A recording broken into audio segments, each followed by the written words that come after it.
Channel SSC total पर।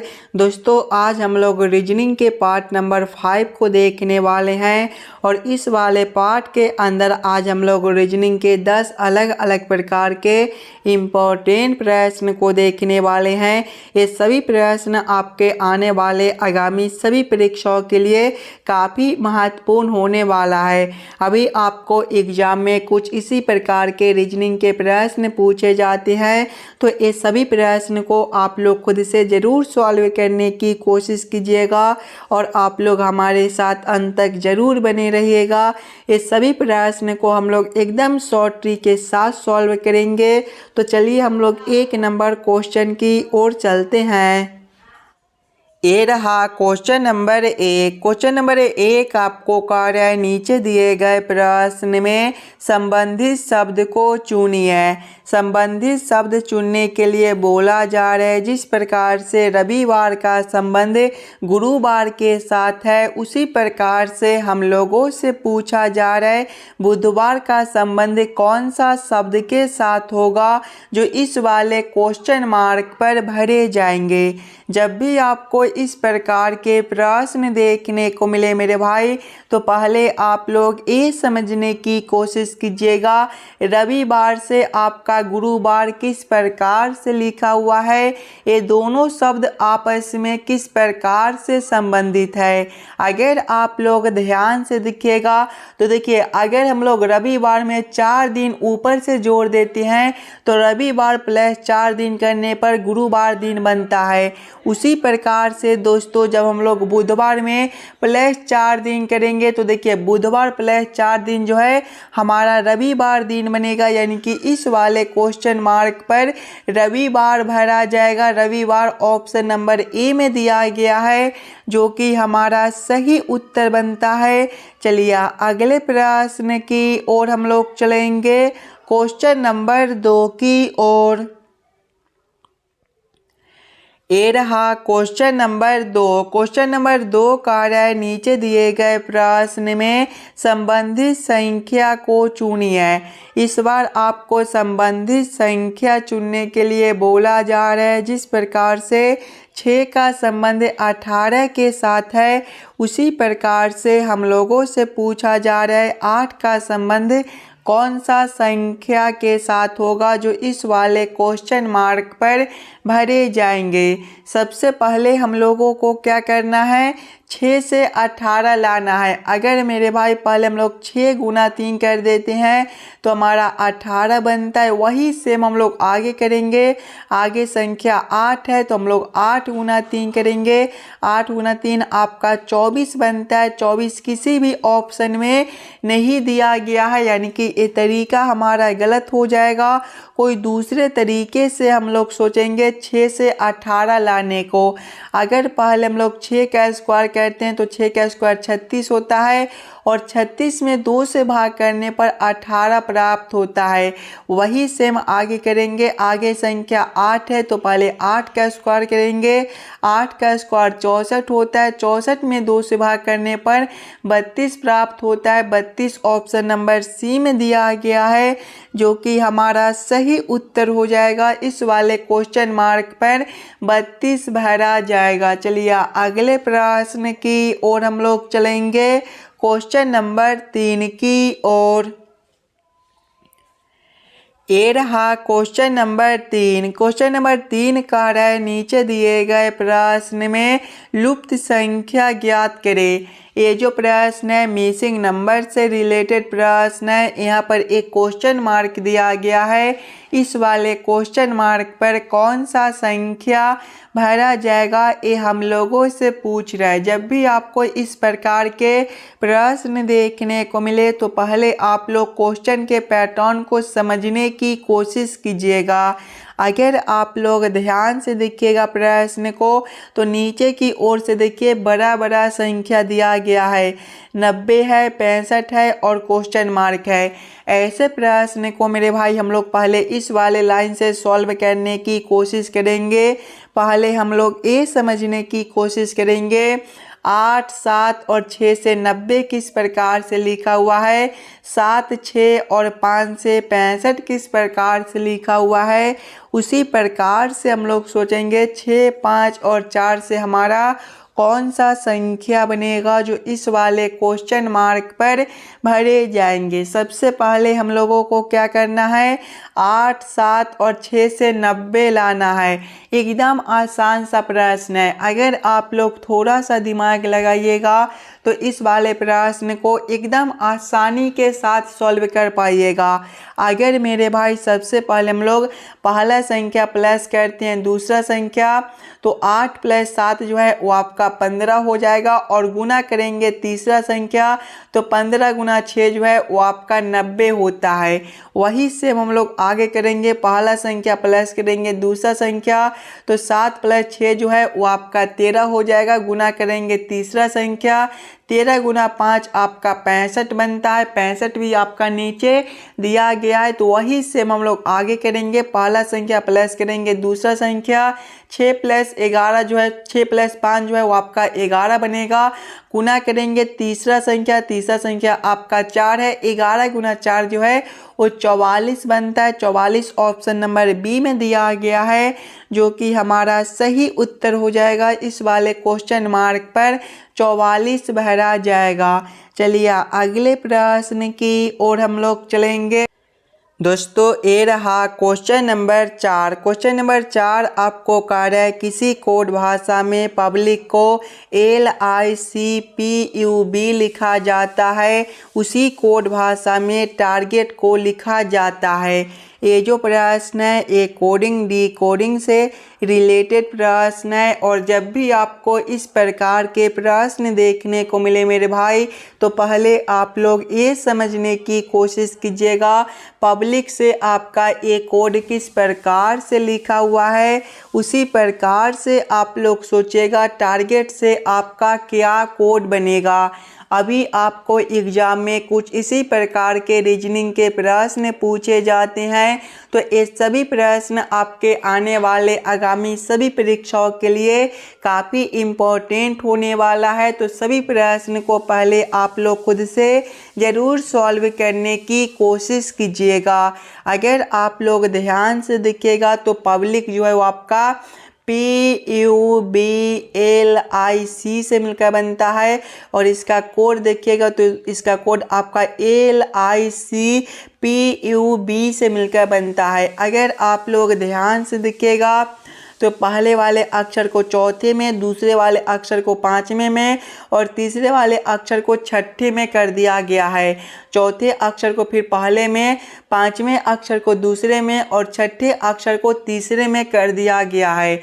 वही से हम लोग टारगेट के साथ करेंगे। टारगेट जो है आपका TARGET से मिलकर बनता है। इसके भी सभी अक्षर को हम लोग वही करेंगे। पहले वाले अक्षर को हम लोग क्या करेंगे तो चौथे में कर देंगे, दूसरे वाले अक्षर को हम लोग पांचवें में कर देंगे और तीसरे वाले अक्षर को हम लोग छठे में कर देंगे। फिर हम लोग चौथे अक्षर को पहले में कर देंगे, पांचवें अक्षर को दूसरे में कर देंगे और छठे अक्षर को क्या करेंगे तो तीसरे में कर देंगे। कौन सा ऑप्शन में आपका GETTAR दिया गया है, तो ऑप्शन नंबर सी में देखिएगा GETTAR दिया गया है, जो कि हमारा सही उत्तर हो जाएगा। चलिए अगले प्रश्न की ओर हम लोग चलेंगे, क्वेश्चन नंबर 5 की ओर। ये रहा क्वेश्चन नंबर 5। क्वेश्चन नंबर 5 जो है ये आपका वेन आरेख वेन डायग्राम से रिलेटेड प्रश्न है। सब्जियां आलू खाद्य पदार्थ का किस प्रकार से वेन आरेख बनेगा, ये हम लोगों से पूछ रहा है। पहले आप लोग ये सभी शब्दों को ध्यान से देखिएगा और समझने की कोशिश कीजिएगा कौन शब्द किसके साथ संबंधित है। अगर आप लोग ध्यान से देखिएगा मेरे भाई, तो खाद्य पदार्थ के अंदर जो है वो सब्जियां हो जाएगा और सब्जियां के अंदर आलू आता है, यानी कि पहले हम लोग खाद्य पदार्थ के लिए एक गोला बना लेंगे, इसके अंदर सब्जियां हो जाएगा और सब्जियां के अंदर आलू। इस प्रकार का वेन आरेख Venn diagram option number B में दिया गया है, जो कि हमारा सही उत्तर बनता है। चलिए अगले प्रश्न की ओर हम लोग चलेंगे, क्वेश्चन नंबर 6 की ओर। ये रहा क्वेश्चन नंबर 6। ये जो प्रश्न है कथन और निष्कर्ष से रिलेटेड प्रश्न है, और जब भी इस प्रकार के प्रश्न देखने को मिले मेरे भाई, तो पहले आप लोग सभी कथन को ध्यान से पढ़िएगा और उस सभी कथन को आप लोग वेन आरेख पर सेट कर लीजिएगा, ताकि प्रश्न को सॉल्व करने और समझने में आपको आसानी हो। देखिए कथन एक आपको कार्य है, सभी कप प्लेट है। सभी कप क्या है? प्लेट है। इसका वेन आरेख किस प्रकार से बनेगा? सभी कप प्लेट दिया गया है, यानी कि प्लेट के अंदर जो है वो आपका कप हो जाएगा। ये जो आरेख है ये आपका प्लेट के लिए हो जाएगा, तो आप लोग यहाँ पर प्लेट भी लिख लीजिएगा, ताकि प्रश्न को सॉल्व करने में आपको कोई दिक्कत ना हो। और प्लेट के अंदर जो है वो आपका कप हो जाएगा, यानी कि ये जो आरेख है ये आपका कप के लिए हो जाएगा। आगे कथन को पढ़िएगा। कथन 2 आपको कह रहा है कोई प्लेट दुकान नहीं है। कोई प्लेट क्या है? दुकान नहीं है, यानी कि दुकान जो है ये दोनों आरेख से अलग दिया हुआ है, यानी कि ये जो आरेख है ये आपका दुकान के लिए हो जाएगा। तो आप लोग यहाँ पर दुकान भी लिख लीजिएगा, ताकि प्रश्न को सॉल्व करने और समझने में आपको कोई दिक्कत ना हो। अब आप लोग इस वाले वेन आरेख वेन डायग्राम के आधार पर निष्कर्ष को सही या फिर गलत कीजिएगा। देखिए निष्कर्ष एक आपको कह रहा है कोई कप दुकान नहीं है। देखिए कप के लिए आरेख आपका यहाँ पर दिया हुआ है, दुकान के लिए आरेख आपका यहाँ पर है। ये दोनों आरेख आपका अलग अलग दिया गया है, यानी कि कोई कप आपका दुकान नहीं है। ये निष्कर्ष आपका सही बनता है, कोई कप दुकान नहीं है। चलिए अगले कथन अगले निष्कर्ष को पढ़िएगा। निष्कर्ष 2 आपको कह रहा है कोई दुकान प्लेट नहीं है। देखिए प्लेट के लिए आरेख ए वाला दिया गया है, दुकान के लिए आरेख आपका ए है। ये दोनों आरेख भी आपका अलग अलग दिया गया है, यानी कि कोई दुकान भी आपका प्लेट नहीं हो सकता है। ये भी निष्कर्ष आपका सही बनता है। दोनों निष्कर्ष आपके सही हो जाएंगे। कौन सा ऑप्शन में दोनों निष्कर्ष को सही किया गया है? तो ऑप्शन नंबर सी में देखिएगा, दोनों ही निष्कर्ष सही है, यानी कि क्वेश्चन नंबर 6 का आपका ऑप्शन नंबर सी जो है सही उत्तर बनता है। चलिए अगले प्रश्न की ओर हम लोग चलेंगे, क्वेश्चन नंबर 7 की ओर। ये रहा क्वेश्चन नंबर 7। क्वेश्चन नंबर 7 आपको कह रहा है नीचे दिए गए श्रृंखला को पूरा करें। ये जो प्रश्न है श्रृंखला सीरीज से रिलेटेड प्रश्न है। एक श्रृंखला सीरीज दिया गया है और यहाँ पर एक क्वेश्चन मार्क है। इस वाले क्वेश्चन मार्क पर कौन सा संख्या भरा जाएगा, ये हम लोगों से पूछ रहे हैं। सबसे पहले आप लोग श्रृंखला सीरीज को ध्यान से देखिएगा। अगर आप लोग श्रृंखला सीरीज को देखिएगा तो देखिए 206 के आगे 221 है। अगर मेरे भाई हम लोग 206 प्लस करते हैं 15 तो आपका 221 बनता है। आगे आपका 251 है, 221 प्लस 30 जो आपका 251 बनता है। आगे 296 है, 251 प्लस जो है 45 आपका 296 बनता है। और आगे क्वेश्चन मार्क है, ध्यान से देखिएगा। प्लस 15 प्लस 30 प्लस 45, 15 प्लस 15 करने पर 30 बनता है, 30 प्लस 15 करने पर 45 बनता है। उसी प्रकार से अगला अंतर 45 प्लस 15 का हो जाएगा। 45 प्लस 15 जो है वो आपका 60 बनता है, यानी कि अगला अंतर प्लस 60 का बनेगा। जब हम लोग 296 प्लस 60 करेंगे तो आपका 356 हो जाएगा, यानी कि इस वाले क्वेश्चन मार्क पर 356 भरा जाएगा। और 356 के आगे देखिएगा तो 431 है, यहाँ पर प्लस 75 का अंतर बनता है। देखिएगा 60 प्लस 15 आपका 75 भी होता है, यानी कि इस वाले क्वेश्चन मार्क पर 356 भरे जाएंगे। 356 ऑप्शन नंबर बी में दिया गया है, जो कि हमारा सही उत्तर बनता है। चलिए अगले प्रश्न की ओर हम लोग चलेंगे, क्वेश्चन नंबर 8 की ओर। ये रहा क्वेश्चन नंबर 8। क्वेश्चन नंबर 8 आपको कह रहा है नीचे दिए गए अक्षर श्रृंखला को पूरा करें। ये जो प्रश्न है अक्षर श्रृंखला से रिलेटेड प्रश्न है। एक अक्षर श्रृंखला दिया गया है और यहाँ पर एक क्वेश्चन मार्क है। इस वाले क्वेश्चन मार्क पर कौन सा अक्षर भरा जाएगा, ये हम लोगों से पूछ रहा है। अगर आप लोग ध्यान से देखिएगा इस वाले अक्षर श्रृंखला को, तो सिंगल सिंगल अक्षर को देखिए एन से आपका पी है, यहाँ पर जो है वो आपका +2 कर दिया गया है। ओ से आपका क्यू है +2 है। आगे देखिएगा तो ए से आपका बी है +1 है। आगे देखिएगा तो पी से आपका आर है +2 है। आर से क्यू से आपका एस है +2 है और बी से आपका सी है +1 है। यानी कि 2 बार +2 करता है तो एक बार +1। वही सेम हम लोग आगे करेंगे। पहले वाले अक्षर में +2 करेंगे तो R +2 T होता है। दूसरे वाले अक्षर में भी +2 करेंगे तो S +2 U होता है। और तीसरे वाले अक्षर में +1 करेंगे तो C +1 आपका D होता है। कौन सा ऑप्शन में आपका TUD दिया गया है, तो TUD ऑप्शन नंबर ए में दिया गया है, जो कि हमारा सही उत्तर बनता है। चलिए अगले प्रश्न की ओर हम लोग चलेंगे, क्वेश्चन नंबर 9 की ओर।